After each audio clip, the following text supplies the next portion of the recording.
नमस्कार विद्यार्थी मित्रांनो, आज आपण अन्नपदार्थाची सुरक्षा या पाठावरील स्वाध्यायाची माहिती घेणार आहोत. प्रश्न पहिला. दिलेल्या पर्यायांपैकी योग्य पर्याय निवडून विधाने पूर्ण करा. कंसातील शब्द: किरणीयन, निर्जलीकरण, पाश्चरीकरण, नैसर्गिक परिरक्षक, रासायनिक परिरक्षक. अ. शेतातील धान्य प्रखर सूर्यप्रकाशात सुकवणे याला निर्जलीकरण असे म्हणतात. आ. दूध व तत्सम पदार्थ विशिष्ट तापमानापर्यंत तापवून ताबडतोब थंड करतात. अन्न पदार्थांच्या परिरक्षणाच्या या पद्धतीला पाश्चरीकरण असे म्हणतात. ई. मीठ हे नैसर्गिक परिरक्षक आहे. ई. व्हिनेगर हे रासायनिक परिरक्षक आहे. प्रश्न दुसरा. खालील प्रश्नांची उत्तरे तुमच्या शब्दात लिहा. प्रश्न अ. दुधाचे पाश्चरीकरण कसे करतात? दुधाच्या पाश्चरीकरण पद्धतीमध्ये दूध 80 अंश सेल्सिअसला 15 मिनिटे तापवले जाते व नंतर ते ताबडतोब थंड केले जाते. यामुळे दुधातील सूक्ष्मजीवांचा नाश होऊन ते दीर्घकाळ टिकते. अशा पद्धतीने दुधाचे पाश्चरीकरण केले जाते. प्रश्न आ. भेसळयुक्त अन्नपदार्थ का खाऊ नयेत? अन्नातील वेगवेगळ्या भेसळींचे वेगवेगळे परिणाम असतात. काही भेसळींच्या पदार्थांमुळे पोटाचे आजार किंवा विषबाधा होऊ शकते. काही प्रकारचे भेसळयुक्त अन्न दीर्घकाळपर्यंत खाल्ल्याने शरीरातील अवयवांच्या कार्यावर विपरीत परिणाम होतात. तसेच कॅन्सरसारखे दुर्धर रोग होण्याचा धोका संभावतो. म्हणून भेसळयुक्त अन्नपदार्थ खाऊ नयेत. प्रश्न ई. घरामधील अन्न सुरक्षित राहण्यासाठी तुमचे आई बाबा काय काळजी घेतात? 1. घरातील अन्न सुरक्षित राहण्यासाठी माझे आई बाबा हे अन्न वाळवून, उकळून व सुकवून ठेवतात. 2. काही अन्नपदार्थ थंड करून ठेवतात तर काही हवाबंद डब्यात ठेवतात. 3. या विविध पद्धतींमुळे अन्नपदार्थात होणारी सूक्ष्मजीवांची वाढ रोखली जाते आणि ते खराब होत नाहीत. प्रश्न ई. अन्नबिघाड कसा होतो? अन्नबिघाड करणारे विविध घटक कोणते? अन्नबिघाड हा अयोग्य हाताळणी, अयोग्य साठवण व अयोग्य वाहतूक यामुळे होतो. अन्नबिघाड करणारे विविध घटक खालीलप्रमाणे आहेत. 1. शेतात अन्नपदार्थ तयार होताना अनेक वेळा त्यांना इजा पोचते. उदाहरणार्थ अयोग्य हाताळणी. 2. काही अन्नपदार्थ उदाहरणार्थ दूध, मांस इत्यादी आम्ल किंवा आम्लारी असतात. काही पदार्थांचा धातूंशी संपर्क झाल्यास रासायनिक प्रक्रियेमुळे ते बिघडतात. 3. बऱ्याच वेळा हवा, पाणी, जमीन यांमधील सूक्ष्मजीव किंवा कीटकांचा अन्नामध्ये प्रवेश होऊनही अन्न बिघडते. प्रश्न उ. अन्न टिकवण्याच्या कोणत्या पद्धतींचा वापर तुम्ही कराल? अन्नपदार्थ थंड करणे, वाळवणे, सुकवणे, उकळणे व हवाबंद डब्यात ठेवणे या पद्धतींचा अन्न टिकवण्यासाठी मी वापर करेन. प्रश्न तिसरा. काय करावे बरे? प्रश्न अ. बाजारात अनेक मिठाईवाले उघड्यावर मिठाईची विक्री करतात.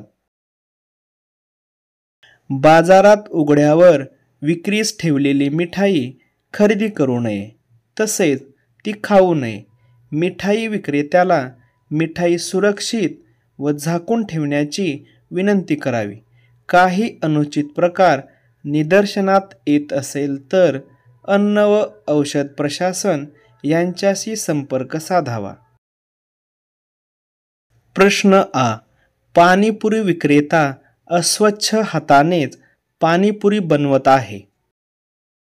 पाणीपुरी विक्रेत्याला स्वच्छतेचे महत्त्व समजून सांगावे.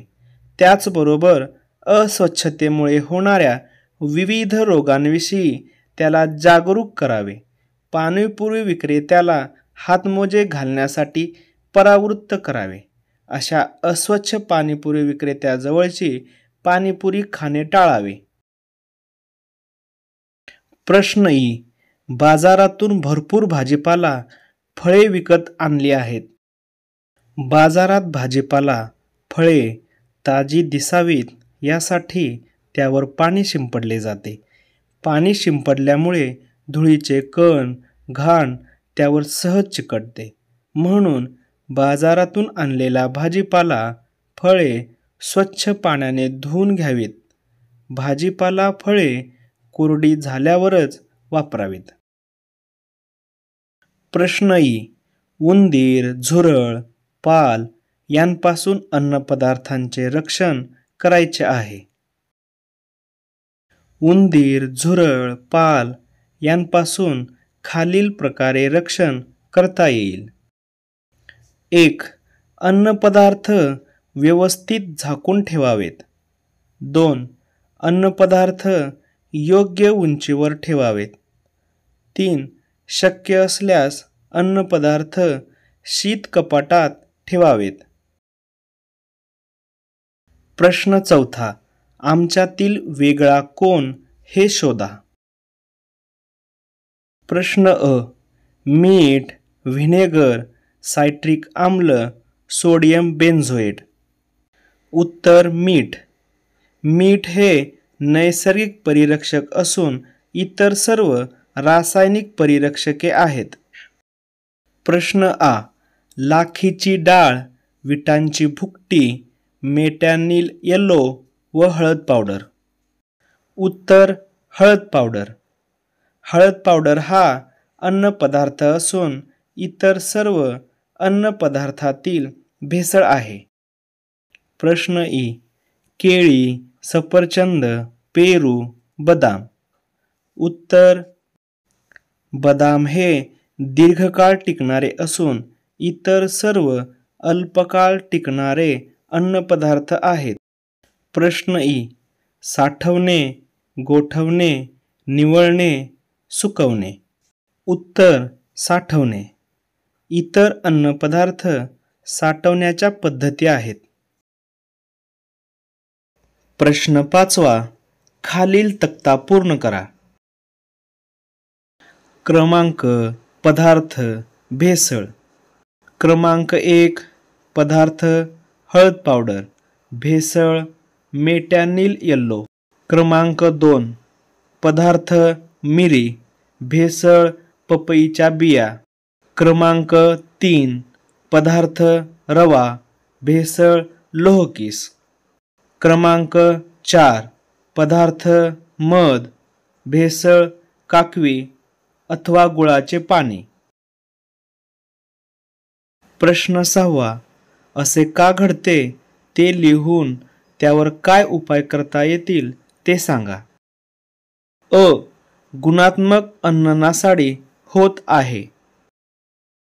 अन्न सुरक्षेच्या चुकीच्या पद्धती वापरणे, परिरक्षकांचा अतिरेकी वापर करणे, अन्न अतिशिजवणे, भाज्या चिरून नंतर धुणे, अन्न तयार होऊन ते ग्राहकापर्यंत पोहोचण्यास लागणाऱ्या वेळेचा अंदाज चुकणे, तसेच द्राक्षे, आंबे यांची अयोग्य हाताळणी इत्यादी गोष्टी अन्नाच्या गुणात्मक नासाडीला कारणीभूत ठरतात.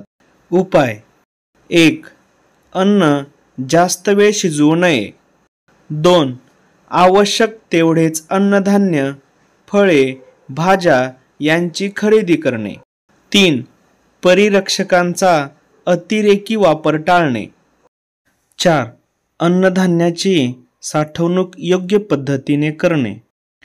5. आवश्यक तेवढेच अन्न ताटात वाढून घेणे. प्रश्न आ.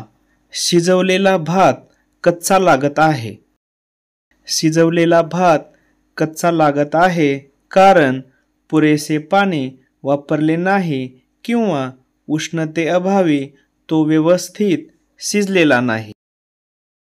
उपाय: 1.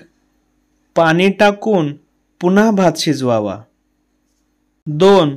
भात शिजवण्यासाठी वापरलेल्या उष्णतेच्या स्रोतांची पडताळणी करावी. 3. भात शिजवताना पातेल्यावर झाकण ठेवा किंवा भात कुकरमध्ये शिजवा. प्रश्न ई: बाजारातून आणलेला गहू थोडा ओलसर आहे. बाजारातून आणलेला गहू ओलसर जागी ठेवल्यामुळे अथवा त्याचे अयोग्य साठवणूक केल्यामुळे ओलसर झालेला आहे. उपाय: आणलेल्या गव्हाला प्रखर सूर्यप्रकाशात सुकवून त्याचे निर्जलीकरण करावे. 2. वाळलेल्या गव्हाला डब्यात अथवा पोत्यात सुरक्षित ठिकाणी ठेवावे. प्रश्न ई: दह्याची चव आंबट, कडवट लागत आहे. दह्याची चव ही दही बनवताना जास्त वेळ ठेवले गेले असल्यामुळे, दही उष्ण ठिकाणी ठेवले गेले असल्यामुळे वा दूध व्यवस्थित न उकळून दही लावले गेल्यामुळे आंबट, कडवट झाले आहे. उपाय: दूध चांगले उकळूनच थंड झाल्यावर दही लावावे. 2. दह्याची साठवण खूप दिवस करू नये. 3. दुधात काही भेसळ झाली आहे का ते पण पाहावे. प्रश्न उ: खूप वेळापूर्वी कापलेले फळ काळे पडले आहे. फळ कापल्यामुळे फळाच्या आतील भागाचा हवेशी संपर्क होतो. त्यामुळे फळात असणाऱ्या घटकांमध्ये रासायनिक प्रक्रिया होऊन फळाचा रंग काळपट होतो. उपाय: 1. फळ कापल्यानंतर ताबडतोब खावे. 2. कापलेली फळे फ्रीजमध्ये अथवा हवाबंद डब्यामध्ये ठेवावीत. प्रश्न 7. कारणे लिहा. प्रश्न 1.